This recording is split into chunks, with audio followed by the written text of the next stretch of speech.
Hello there, everybody. Welcome to my YouTube channel. One Piece chapter 981 is out. If you haven't checked it out, I suggest that you do, because I will be spoiling. So, without further ado, let's just get right into it. First, we introduced to a color spread with Sanji DJing. I actually thought that role would be solely reserved for Brook, because he's the musician of the crew. But in this case, Sanji's the DJ, Chopper's right behind him, hyping him, the Straws are all around him. Luffy is giving in Sanji another CD to play. Usopp is in the background playing some piano. Brook is also around with his guitar. We see a panda and a few other animals, a rooster, cat, a dog or a wolf, whatever that is, a donkey. Yeah, and let's get right into the chapter. So it continues back up from where it left off in the previous chapter. Apu having smashed, Kid having smashed Apu down, and as most of us expected, it didn't take him out. Apu is a member of the worst generation. I don't think Oda will have any of the supernovas who are regarded as peers being taken out in one shot by another of the supernova. I don't think any of them at their current levels is capable of accomplishing that. And as many people thought would happen, Apu survives it, gets back up, and you see some of the beast pirates still hadn't hadn't quite figured out what was happening, and they now just realize that Kid isn't one of them, and they recognize him as Captain Kid. The Beast Pirates actually just recognize Kid as another of the worst generation that was locked up in Udon, and we cut up to a scene of of Queen making one of his hilarious faces. He's just shocked that I thought things were fine at Udon. He just kind of remembers back to Babanuki, who told him things were all good. And of course, I actually thought that he would be able to figure out that maybe it was Tama's power, but with this chapter now, it kind of seems that Queen has no idea what happened. So by him going up like damn you Babanuki, it kind of implies that he hasn't figured out that it's Tama's power that got him to turn against them. He actually just thinks that the nigga just lied, straight up lied or something. And it continues on. It's actually interesting. We see some of what Kid is able to do with his powers. He kinda just makes all the metal that was choking up Apu down gravitate towards him to be. He attracts all that metal that's holding down onto Apu towards him, and it pulls Apu with it towards him. And we get some conversation about what transpired, and Kid is all accusing Apu. Is like, you were Kaido's informant the whole time, you betrayed us, and Apu gives him a reality check. It's like, get a hold of this, Kid. What the hell do you think you are? You just thought that an alliance between me, you, and what's his name, and Hawkins would actually take down one of the 4 emperors. Open your eyes. I love that that about Apu. It's a reality check. Most times we see things through Luffy's perspective, in which he just goes head on into things and comes out for the most part okay. And as most people thought, I'm actually just drinking some some whiskey over here. No, most people thought, what's it called? Pirate alliances never end up well. That's the reality check that Apu gives Kid, and he actually says that he's kind of surprised that Kid is still alive. This isn't the Viz translation, of course. That we'll have to wait for that on Sunday. That's tomorrow. But I just had to give up an early, let's call it a reaction, a chapter reaction. As Apu gives Kid the reality check, he hits his head. It's turned into that. It's a symbol. We see that Apu's head, it's almost always on default. It's a symbol, so that when he smacks his head, it gives out that sound, which in effect produces a slashing attack. The drums produce this is my chest. It kind of produces more of a thumping attack, a punch or a blow, or as we've seen, an explosion. And it cuts into Kid, and it kind of challenges Kid. He's like, "What's up? Let's go! Like, he's ready to go out. He's to go all out to fight with Kid. And I love Kid's expression. He's stating that Apu's garbage. And it's interesting that we also see that some of the Beast Pirates say that capturing the worst generation members, as they already know them to be, capturing them alive will be a difficult task. And Queen gives them the go-ahead to kill them. Well, I get where Queen comes from. These guys broke out of Udon.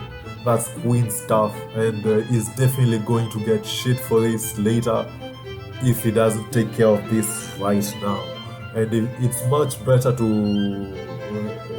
when the report gets to Kaido, for him to hear that there was a break. There was a jailbreak from Udon, Luffy, Kid, and all these other people, the samurais, broke out, but I killed them. They're dead now. Here are their bodies. It will be much easier for Queen to actually make a case for himself. With them dead rather than with them still running around. It seems that he is incompetent. So the Beast Pirates are all riled up. We get to see some more of the gifters, some guy with I love Oda's imagination. This guy has these are it's a bear's paws as ears. And I think he has the bear itself as his stomach. And Killer, as usual, is spewing sense to Kid. He's like, we gotta pull out. And then we see another one of the numbers, just a big foot, a giant foot.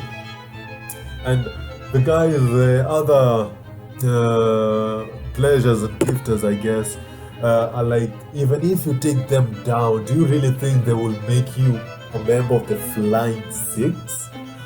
It kind of puts an even more edge to the Tobirobo, considering even the numbers who are numbered, basically implying that they are actually top dogs in this army.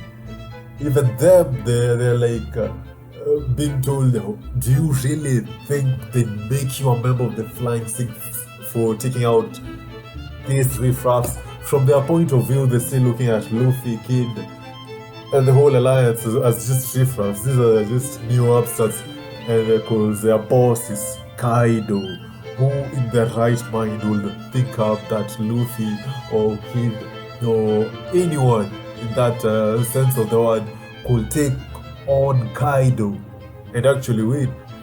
Actually, even pose a threat, not even to to mention winning. But the number goes on to smash the down onto the Kid Pirates, taking down two of them in the process, and is properly introduced as Hacha, a member of the numbers.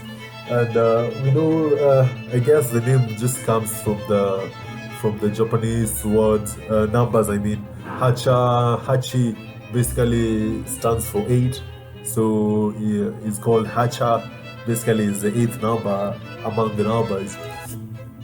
And another gifter goes ahead to try and snipe Kid from a distance with his bow and arrow or explosives, whatever those were.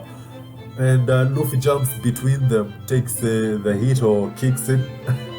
We see his leg outstretched, so I'm guessing he kicked the attack, protecting Kid in essence. And he actually surprisingly still has his mind on the plan, and he actually tells Kid to get to the keep. And he goes on to to actually just scold him, which it's an interesting moment. Luffy is scolding Kid about creating a huge mess, and Zoro scolds Luffy for the same thing, and Kid scolds Zoro for doing the exact same thing. All three of them are on the fault because they all created large commotions. And the interesting thing is, some of the Beast Pirates are actually still going on with their drinking, with their eating, just having a blast. I'm guessing they're just thinking that the war is, the fights going on in the distance is just among themselves. Because Kid is still dressed as the Beast Pirates, and Luffy and Zoro are just a one-man army, basically. So that makes them two-man army. So they don't exactly stand out as an infiltration. They just look like a bunch of escapees from Udon. They can maybe count 10 at most. So it's not exactly cause for alarm. They continue drinking, and then Apu tries to attack them again, and Killer has already figured out his power and shouts out to Luffy, Kid, and Zoro to cover their ears. And they were ready to block it or try to dodge it again, which wouldn't have worked, as we've seen before. And they take Killer's advice without missing a bit. They all close their ears, and the attack doesn't land. Pretty much as most of us had already figured out that the attacks themselves are transmitted through sound waves. So basically, if you can't hear them, you can't be attacked. And probably, we've all tried covering our ears from some noise at some point, and we know, yes, it takes away most of the noise, but it doesn't completely cancel them out. So the attacks might still get to them, maybe be a bit dulled, but who knows? Maybe Atuka could turn himself into some huge speakers or an amplifier or something that would even closing your ears would mean nothing. Basically, you'd still get injured. That might be his awakening or something. So Luffy, Kid, and Apu, they still have their ears closed as Killer explains this to them. And they all turn to him like, what? They weren't listening, they still have their ears closed.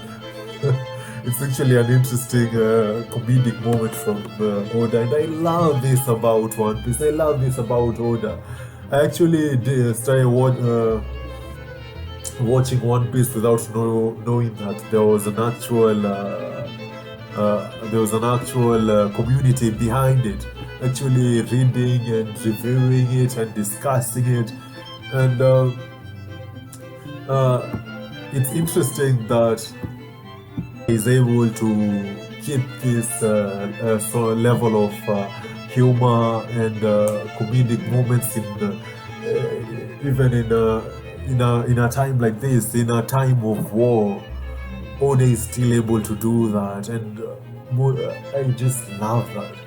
Uh, to be able to keep my attention for this long, these have been decades. I started watching One Piece probably in around 2009. So it's been like 11 years, and One Piece has been going on for over 2 decades. And Oda is still able to keep this his own unique way of storytelling. And the fights in One Piece, they're just interesting. It's not like many other series where they'll just have to probably surpass their limits, and they're getting stronger than their opponents to beat them, and all that crap. Is able to make it that every fight is unique in its own way, and is still able to implement humor into them. Just moving on, we see most of the pleasures and the gifters having a conversation about Killer, talking about how he was standing into a pleasure by eating a bad smile. And we also see how Orochi manipulated him into doing that by telling him that he'd have a chance at saving his captain. And of course, Killer is loyal to a fault to his captain. And probably at the time it made the most sense to him to save Kid. So we know he did that to save Kid. That's what happened. So moving on, we cut to a scene where Who's Who is actually on some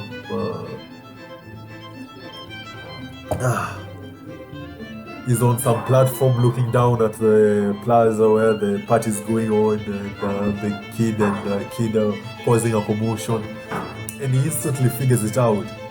Udon escapees, but he turns back to his men, telling them that they should focus on capturing Yamato, which kind of gives a better view into his state of mind. Kid and Killer and Apu, and Luffy and Zoro, they're not exactly threats to Zoro. They're not exactly threats to Kaido. At least from their point of view, no one of them is an actual threat, and they were just gonna get taken down anyway.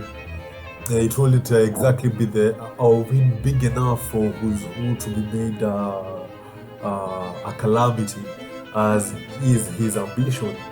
And Kaido already promised them a chance to duke it out with a calamity of their choosing if they brought Yamato to him. And he considers that way bigger, like a much bigger prize than taking down some dumb rookies. So, and we also are giving a bit more detail into what Queen actually stated in the last chapter about wiping out someone out, and who is like, that makes two of us. But of course, that's it has been implied. He was introduced talking about who will take Queen's position if he were to die. Him actually says that it makes two of them, that he's also planning to wipe someone out, and considering the events of the previous chapters, once Who's Who presents Yamato to Kaido and is given the royal right to challenge any of the calamity, I'm definitely sure he's gonna go for Queen. He's gonna challenge Queen for the title. And this is all that we're talking about. There's so much unexpected circumstances popping up here and there. He might have just thrown us a curveball. This kind of makes me think maybe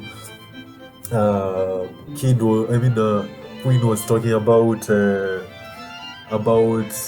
Drake. Maybe he's found out Drake being is one of is still a member of the Marines, or maybe just a whole other member of the Tobiropo, maybe Sasaki. Or it just might be what we see. It's who's who and Queen matchup, as we say. So we switch up to another panel, which shows Big Mom, and it gives us some context about what will happen later on in the chapter. Because she's talking to one of Kaido's men, I guess, and he's like, we haven't seen a ship at the port yet, and Big Mom turns into like, port? What are you talking about? And it makes sense because Big Mom and her sons and daughters, as they were coming up to Wano, they tried the same way Luffy did, by capturing one of the fish that were swimming up the waterfall and coming up with them.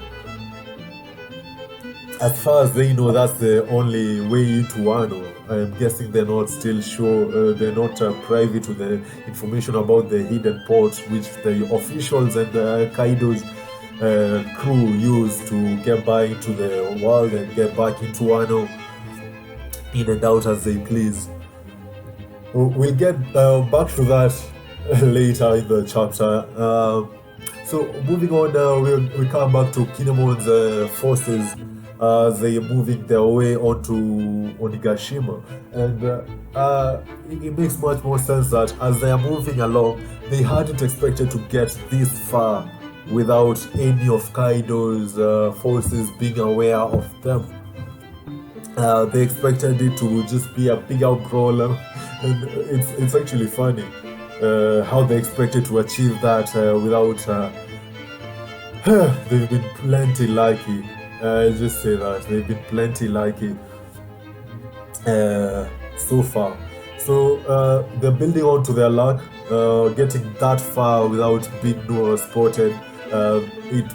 They started modifying their plan, which made them. So they decided to send not the entire full force to the rear entrance where they expect to find Kaido. They decided to split into half. In which one group, would make their way to the park entrance, and another will breach from the dome of the skull and pose as the enemy until the moment of battle, which makes way more sense. They have the clad of the enemy there. They're all dressed as Kaido's army. It would make way more sense for them in the whole crew of over 20,000 people together.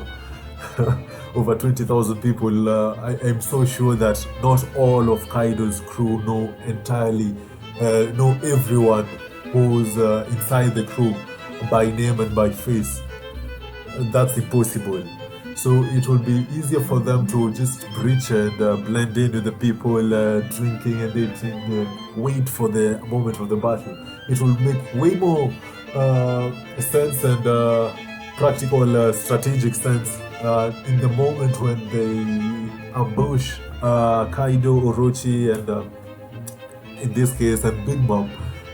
Like some of their forces, some of the people they actually thought were theirs, who are the samurai, actually blended in as the beast pirates, who turning on them. Just imagine drinking with someone, drinking and dating, and he just turns up and slices your neck before you have the chance to defend yourself. It will be a much better strategic movement. and they want to, in Kinomon's mind, I guess, they want to have Kaido and Orochi in a pincer movement, which is way more. If you know a pincer movement, I suggest that maybe you go check out Kingdom.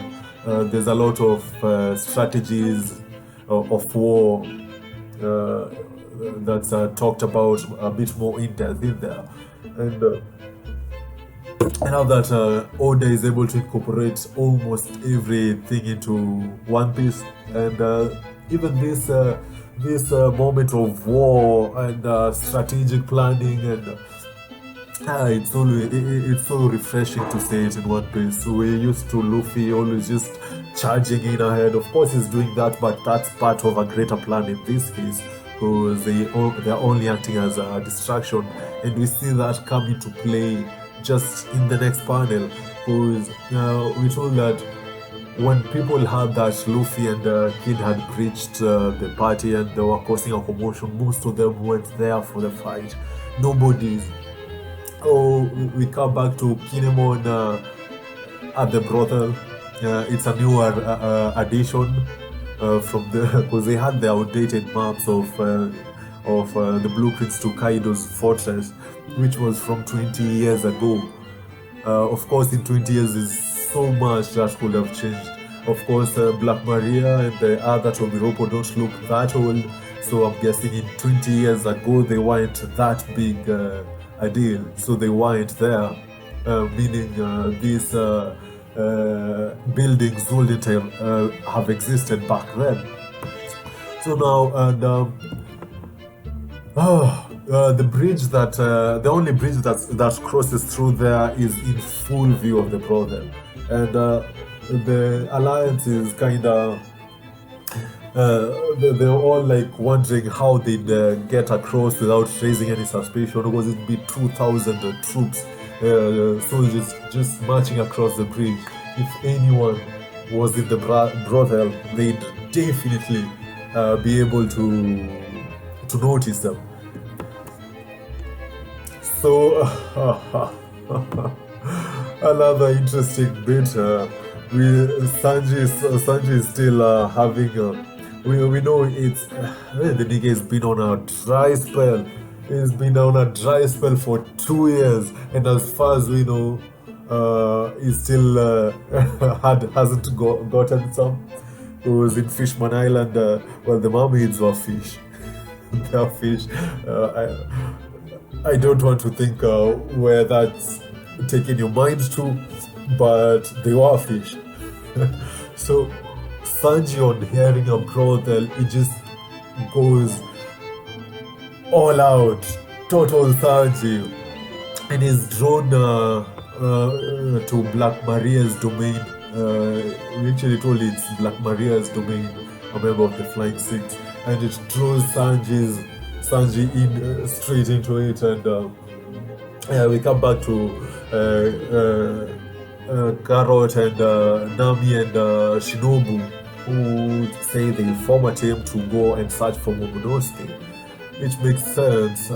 Momonosuke is very important to the alliance. Of course, Kinemon has to lead it from the front, and all the other scabbards and Luffy's big hitters have to deal with the bigger threats, meaning it would be way easier for the lady folks, let me call them the lady folks, the ones most susceptible to injury and damage. That's Nami, Shinobu, and maybe Carrot, to go and look for Momonosuke. And Kinemon is grateful for that, because it takes some weight off his mind. Then just after they'd finished planning that, they see Sanji coming out of the brothel looking all. I love the emotion most of all in which Oda is able to express through his artwork.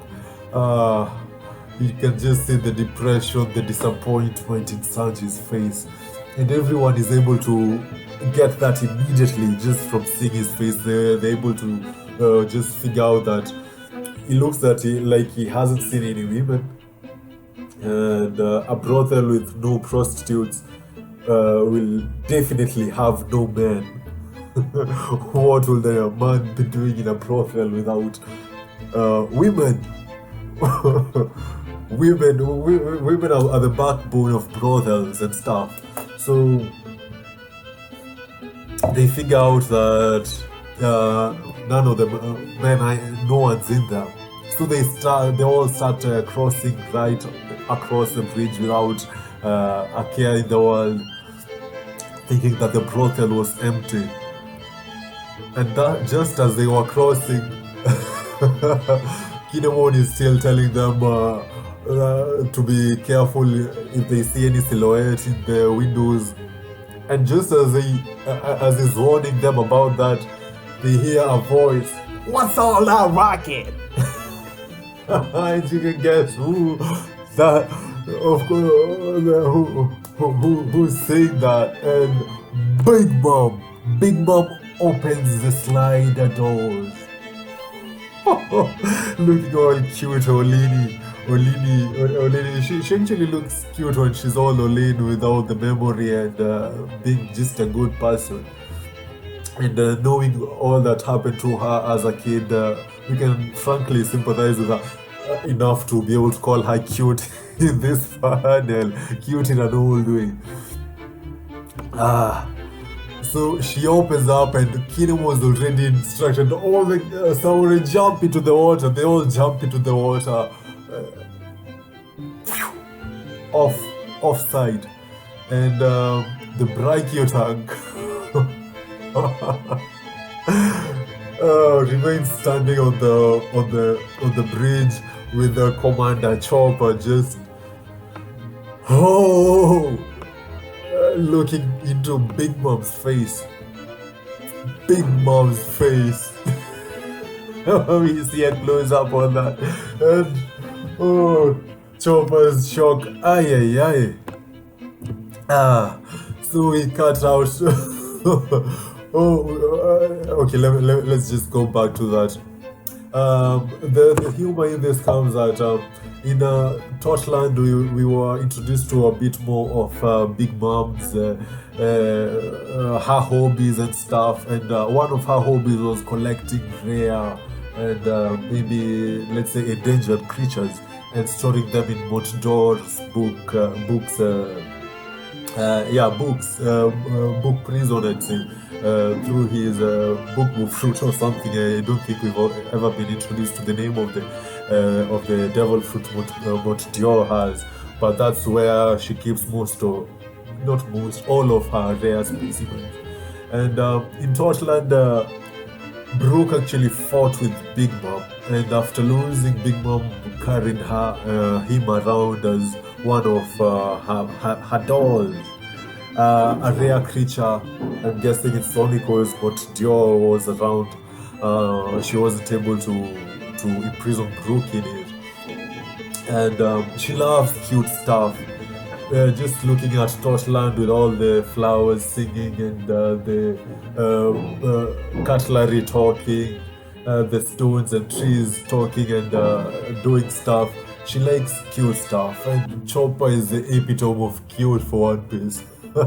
Even on just a general term, looking at, there's a ton of merchandise that's been sold out of Chopper, and we can just speculate what's gonna happen. Maybe Big Mom might remember Chopper from when she lost her memories, and she actually rode with Chopper for a while on the back of the crocodile to Udon, where she gave Luffy the mince pie to take over Udon. And at that time, Big Mom was actually a nice person. She just come from Okobore town, where she'd been given some oshiruko and some little food by the townspeople who didn't even know her.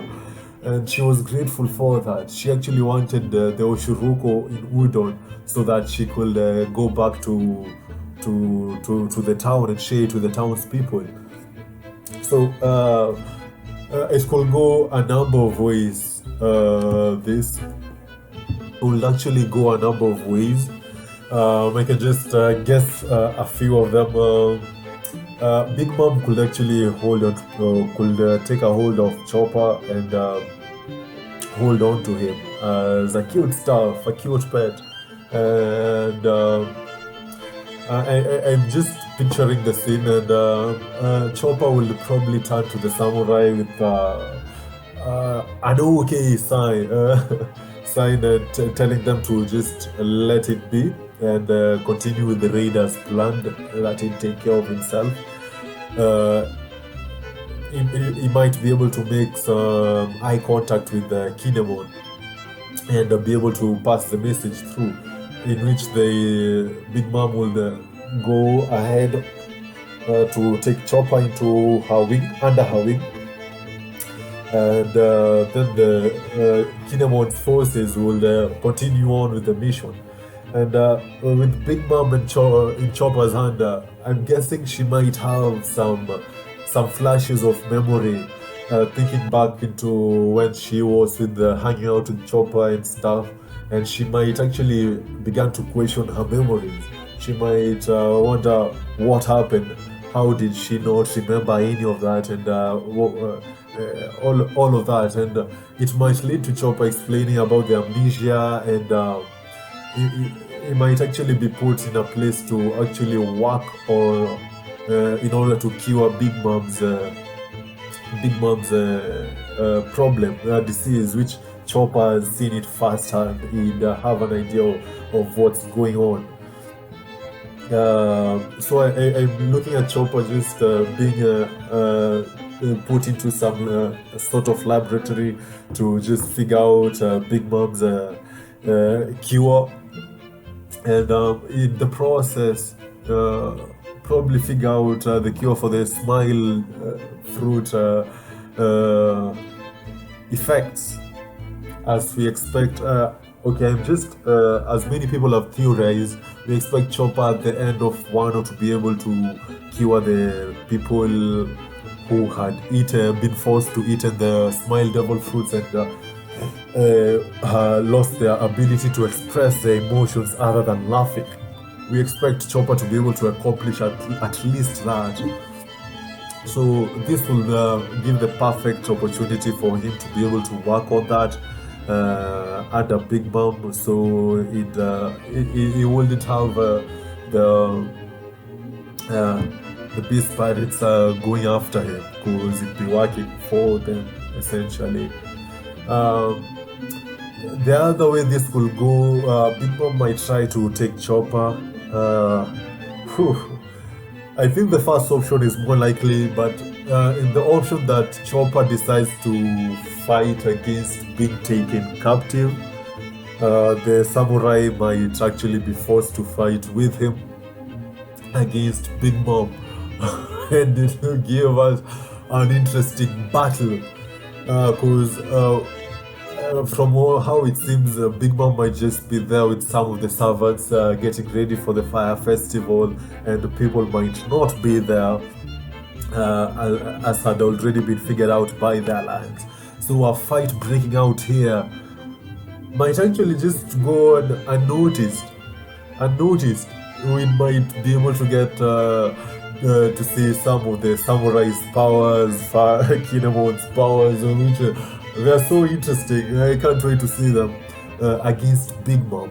And we know that none of them is on a level to tussle with Big Mom. In a group of strong fighters as they are, they might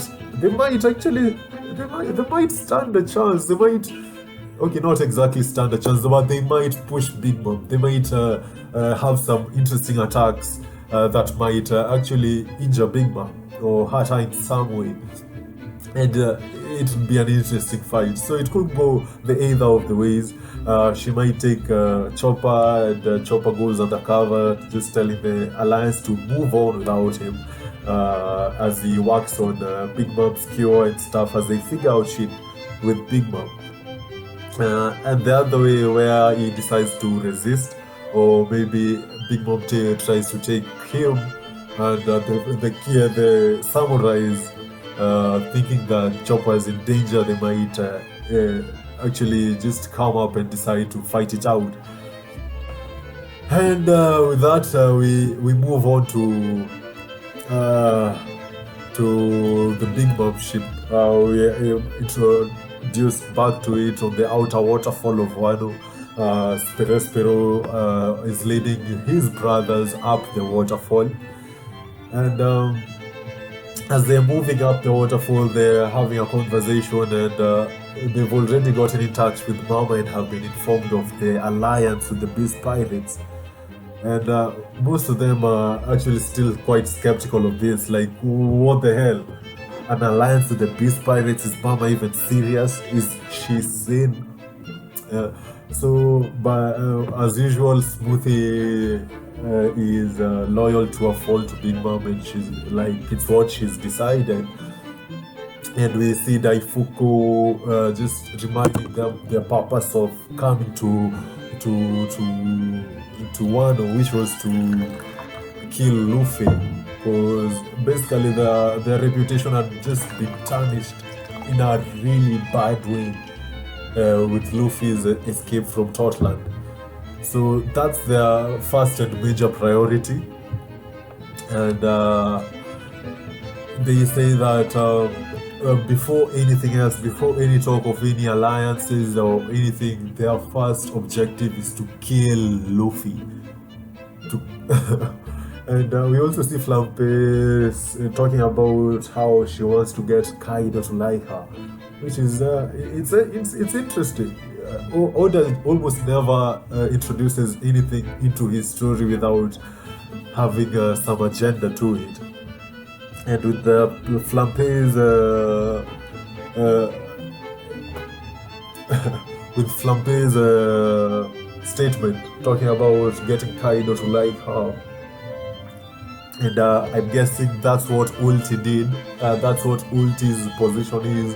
Kaido likes Ulti, and that's why she's able to talk to him like that. It might lead to an interesting clash between Flampe and Ulti.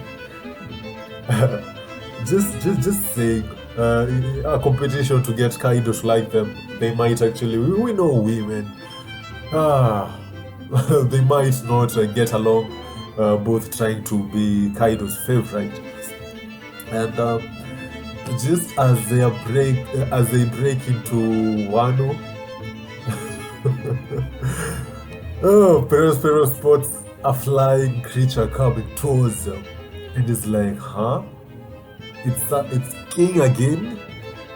They're just right at about where King showed up and kicked their boat off the waterfall, and after seeing the creature coming, they're like, King again? What's he doing here?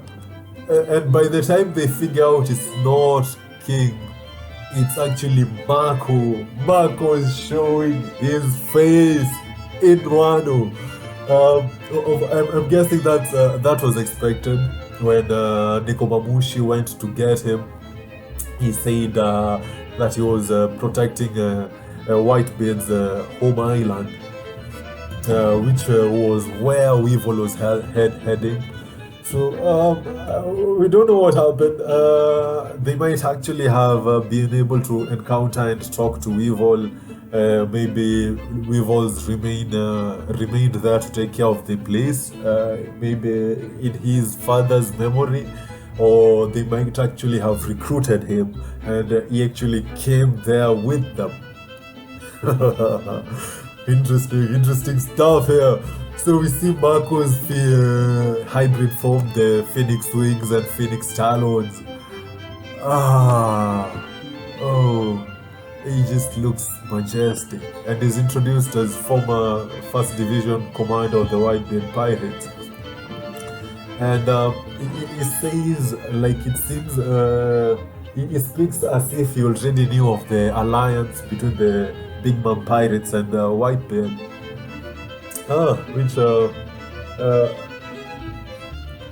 talks to the information that's circulating, and it might be actually in the newspapers. We just haven't seen any newspapers of late from outside, and he confirms that it was true. And without further ado, he launches in. We actually gets introduced to one of his attacks that's related to his fruit. Most times we only saw him use his regenerative abilities and being able to kick the admirals and stuff, but we haven't seen him attack with his actual mythical powers. And we see it's a phoenix mark, and he shoots down the Big Mom's ship, and it's a big enough attack to send it toppling back. And it's a funny scene seeing all the Big Mom's siblings just like, it can't be again. Why is this happening again? Why is Marco here? Well, this is the second time the exact same. This is happening to them in the exact same way. And Marco says that the next time they make it up there, the age of this age will look a little different, which is interesting. We also see Nekomamushi as the ship topples down, is going all the way back down. Nekomamushi, we see him just talking of a huge ship flying by, and guess who's with him? It's Izo, commander of the White Bear Pirates, one of the Scabbards' brother. Okay, anyway, Izo is actually Kiku's brother, and his hair. We'd been expecting this for a long time, for Izo to show up with the White-Beard Pirates, but I certainly didn't expect this to happen this soon. With this, I'm wondering, where's the cavalry? Where are the people who will come to save them in the time of need? Jinbei's already been introduced. Now Marco and the White-Beard Pirates have been introduced. Maybe Shanks will. It makes me think maybe Shanks will show up at some point, or Blackbeard, because Blackbeard's the only person who will bring Shanks there. Or the Marines. The Marines might actually be the cavalry that actually saves Luffy's guys indirectly, because they might show up acting on Drake's information, or to save Drake, who might be the one being targeted by Queen. And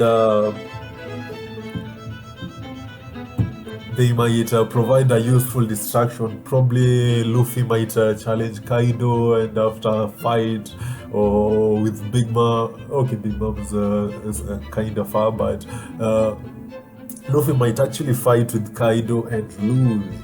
And the Marines' interference, the Marines, when they show up in that state, they might just give Luffy the chance to escape and probably go regroup, because we're still in the third act. We haven't gotten to the fourth act. So, and Oda doesn't seem like he's slowing down to kill off the third act. So, and I'm just gonna take this moment to thank Oda, in spite of all this that's going on in the world, the corona and all the racist stuff, that is still able to work, still able to give us these chapters. I'm actually in Kenya. We're not going through a lot of problems as most of the world are, and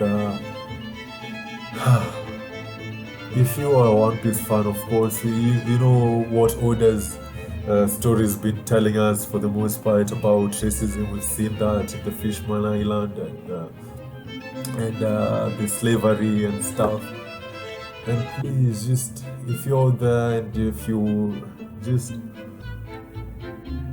I know it's very difficult to get rid of all the hate that's been in the world all these years, taught to us by the earlier generations.